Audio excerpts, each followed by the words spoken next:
Information system audit आज जब हमारे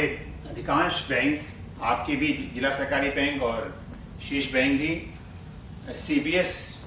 पैटर्न पर काम कर रहे हैं, तो वहाँ इस बात की बहुत ज़्यादा आवश्यकता हो गई है कि उनके जो ट्रांजैक्शंस हैं जो ऑनलाइन हैं, सीबीएस के माध्यम से हो रहे हैं,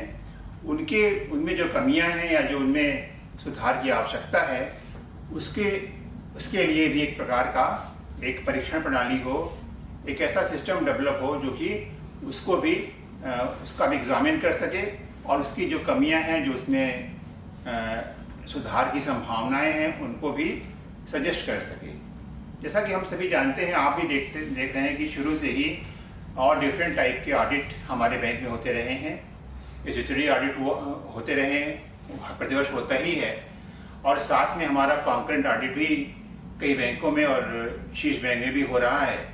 लेकिन ये जो ऑडिट हैं, ये हमारे फाइनेंशियल ट्रांजैक्शंस, जो हमारी वित्तीय पुस्तकें हैं, उनमें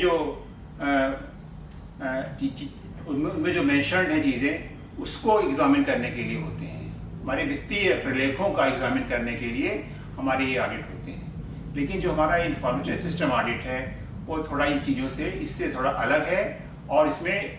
जो हमारे ट्रांजैक्शंस, जो हमारे लेन देन सिस्टम पर होते हैं, जो भी हमारे डाटाज हैं हमारे बैंक के,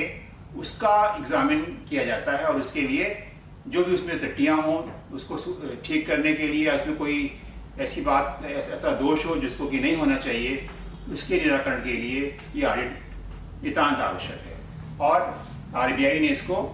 मैंडेटरी भी कर दिया है, सभी बैंकों के लिए ये आवश्यक है। और इसमें सबसे इम्पॉर्टेंट बात ये है कि जो हमारे बैंक का स्टैट्यूटरी ऑडिट होता है, वैधानिक ऑडिट होता है, उसके पहले हमारा इंफॉर्मेशन सिस्टम ऑडिट हो जाना चाहिए। और क्योंकि जो हमारे इंफॉर्मेशन सिस्टम ऑडिट की जो रिपोर्ट है, वह हमारे सामुदायिक लेखा परीक्षक के पास उपलब्ध होनी चाहिए, ताकि उसमें इंगित की गई कमियां या जो उसकी जो कंप्लायंस रिपोर्ट है, उसको हमारा जो सामुदायिक ऑडिटर है, स्टैट्यूटरी ऑडिटर है, उसको वो अपने रिपोर्ट में शामिल कर सके और उस पर भी अपनी टिप्पणी, अपना कमेंट दे सके। साथ ही हम देखते हैं कि इंफॉर्मेशन सिस्टम ऑडिट क्या है, और इसका इंट्रोडक्शन और इसमें जो चीज़ें समाहित हैं उसके बारे में आपसे डिस्कस करते हैं। जैसा कि हम सभी जानते हैं कि जो हमारे फाइनेंशियल इंस्टीट्यूशंस हैं, चाहे वो बैंक हो, चाहे वो स्टेट कोऑपरेटिव बैंक हो, चाहे डिस्ट्रिक्ट कोऑपरेटिव बैंक हो, आज सभी सीबीएस पैटर्न पर काम कर रहे हैं। जो टेक्नोलॉजी एडॉप्शन है, वो बैंकों के द्वारा और वित्तीय संस्थाओं के द्वारा पूरी तरह से किया जा रहा है। और इसके लिए इसमें जरूरी ये हो गया है कि जो फाइनेंशियल सर्विसेज हैं, उनको किस तरीके से वो उनकी ट्रांसपेरेंसी, उनकी सेफ्टी और जो उनकी डिलीवरी है हमारे कस्टमर्स के लिए, वो किस प्रकार से सेफ हो, सुरक्षित हो, और जो उसमें कोई रिस्क हो उसको न्यूनतम किया जा सके, उसको समाप्त किया जा सके।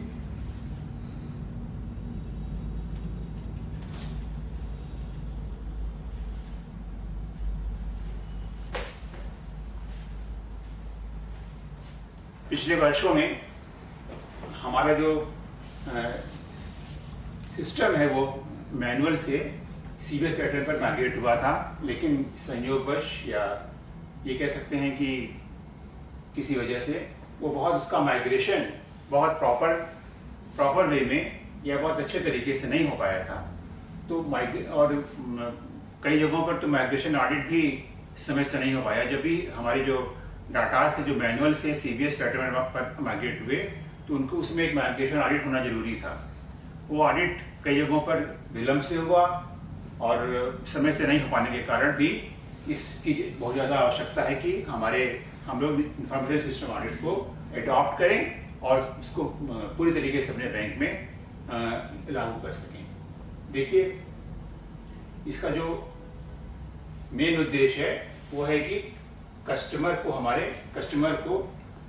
जो सर्विसेज बैंक दे रहा है, जो उनके खाते हमारे यहाँ हैं, वो ठीक प्रकार से संचालित हो,